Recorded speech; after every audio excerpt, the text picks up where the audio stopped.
Calculate the coefficient of, already come across the word cubical expansion. We have already come across the word cubical expansion under the topic expansion in solid.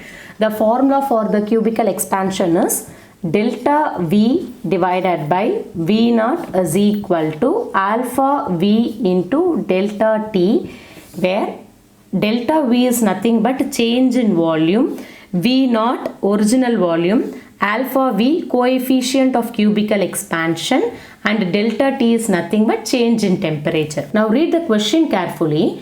Calculate the coefficient of cubical expansion is nothing but alpha V, which we have to find, of a zinc bar whose volume increased.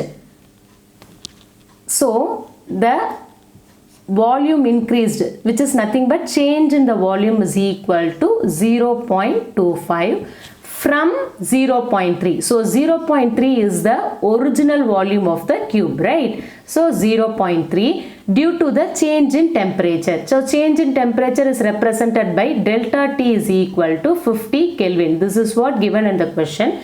We are going to substitute in the concern place and we are going to find the value for the coefficient of cubical expansion. Okay.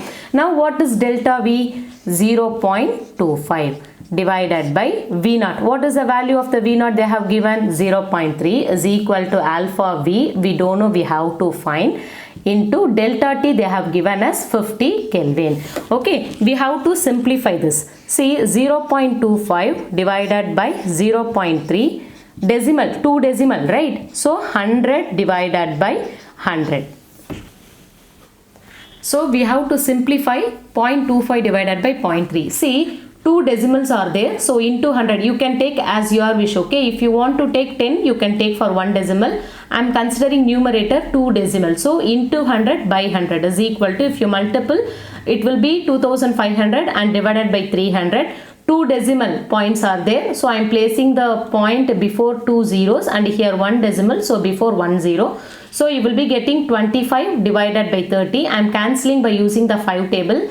5 5s are 25, 5 6 are 30. So I am getting the answer as 5 divided by 6. So I am writing it here.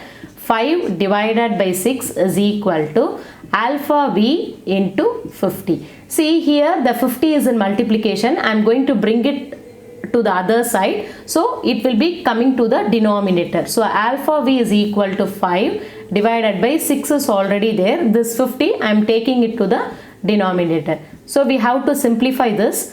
5 1s are 5, 5 10s are 50. So what you will be getting, coefficient of cubical expansion is equal to 1 divided by 6 into 10, which is nothing but 60. You have to divide 1 by using 60, so that you will be getting the answer as alpha V is equal to 0.0166. If you don't know how to divide, now I'll teach you how we have to divide 1 by 60. So this is the division part. See, we got the answer as 1 divided by 60, right? See, I have divided here. If you have any doubt, you can comment me. I will explain you the division part. And we got the answer as 0.0166 per Kelvin. Thank you.